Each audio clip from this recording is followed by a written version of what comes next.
Better Call Saul Season 6 Episode 10 Theories and Predictions Explained.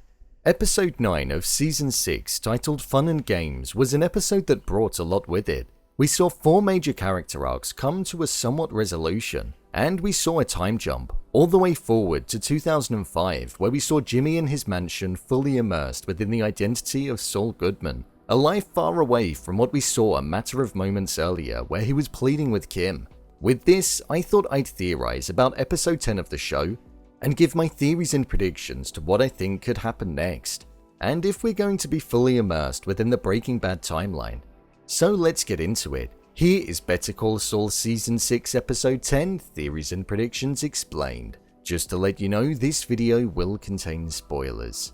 With Episode 9 of Better Call Saul putting a close to the timeline that we've been following over the course of the past few years, and there being a jump in time to the year 2005 where we saw Saul in his mansion, a lot had clearly changed from the last we saw him pleading with Kim only a matter of a few minutes earlier. Episode 9 left a lot up for question in the sense that it could still be set in 2005, it could be set in the Breaking Bad timeline of 2008-2009 where he was first introduced, or it could well be set in 2012 where we've come to be used to seeing Gene. Or the possibility of there being 3 timelines could potentially be on the cards with the episode split into thirds. At the end of episode 9, we were given a singular shot with audio being played over the top as a kind of teaser.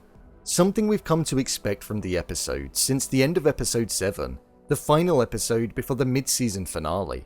Prior to that, we used to get a full-blown preview that allowed us to get a real glimpse into the tone, mood, and events of the following episode. But now we just seem to get the black and white shot insinuating a Gene sequence with some dialogue being played. Before the show started doing this, black and white shots were synonymous with Gene sequences being present. But since the mid-season finale, this seemed to have changed the reasoning behind doing one like this. For example, we saw one of the final shots of episode 9 in black and white, with the audio of Jimmy speaking to Kim at the start of episode 9, occurring as a preview at the end of episode 8. So it showed it now doesn't just mean that we're in the Gene timeline, it goes far beyond that. With the overall tone of the last few episodes that we've been given being relatively dark, intimate in terms of cast and on the trajectory of closing down the story that's been built, the previews have suited what they've intended to do, by providing somber music with a singular black and white shot looking forward at what's to come. However, when we do look at the environment of this setting, it could insinuate a potential Gene sequence being on the horizon. The preview shots have seemed to have come from the back end of an episode, so I think this could be alluding to us entering the Gene timeline at the end of episode 10, and then us getting a dedicated Gene episode in episode 11. We know Gene works in a shopping center, and there's no other reason for this shot to be apparent in the show other than the connection to that, as it looks as though it's from a shop in a center.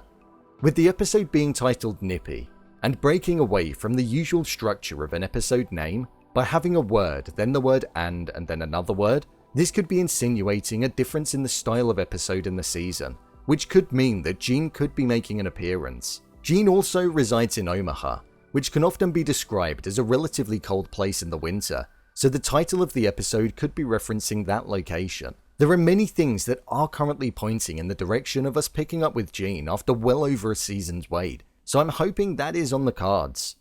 I would like to see the episode open up in 2005, as I think it would be great to spend a bit more time with Jimmy fully immersed in this persona in that year, as it would only be 8 months after the events that took place with Kim leaving him, and I'd love to see how he'd been handling everything, if he still thinks about her, if he's in contact with her at all at this point, and just exactly what he's up to prior to the world of meeting Walter and Jesse after one of the toughest times of his life.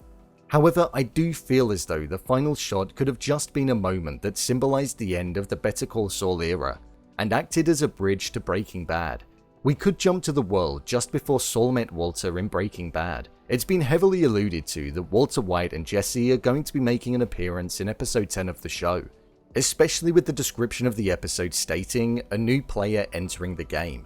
So it could mean that unless they're going to cross paths prior to 2008, which I don't think would happen or could be possible, unless we see it ever so subtly without them even realizing, I think there are a couple of different options. We could see that the show could potentially jump forward to 2008 in the first season of Breaking Bad, where Saul Goodman is absent and we could see their paths potentially being more connected than was realized in Breaking Bad. Or we could see a time jump to points throughout Breaking Bad. Maybe something that we never got to see, or an arm of the story that wasn't needed or would have made sense back then, but could hold some great importance to the Better Call Saul story, and makes sense now that we've had 6 seasons of it. I feel we may see the episode set in the Breaking Bad timeline, and then it will follow into the Gene sequence, acting as a reminder of the events prior to how he ended up as Gene, living this life after witnessing Walter and Jesse incorporated into the show, allowing us to follow the timeline in a somewhat chronological order. A direction I feel like we've not explored but would be something that I'd love to see would be that if the black and white scene was about Kim in the timeline of 2010 onwards. I don't think Kim's story is over in the show. I think we'll see what she went on to do in the future, as she holds a lot of dark secrets in her closet, and we don't really know how she went on to live with them in her already tainted mind. It would be great if we were able to pick up with her and get a dedicated sequence to see what she'd been up to, if she ever went back into practicing law, and just how she lived her life. It would be rather poetic if Jimmy and Kim's paths were to cross again in the future in a Gene sequence. But with the nature of Better Call Saul, it doesn't tend to go with the romanticized routes. Episode 10 is one that I'm highly anticipating to be filled with familiarity, a somewhat heartbroken person who even in the future is still dealing with the events that unfolded, but leading to a story that has been a whole season in the making. Walter and Jesse are 2 characters that I think will most certainly make an appearance in the next episode. It's the perfect time for them to be included, and it feels like the most natural way to do it. I also think that we may get the start of our farewell to Gene.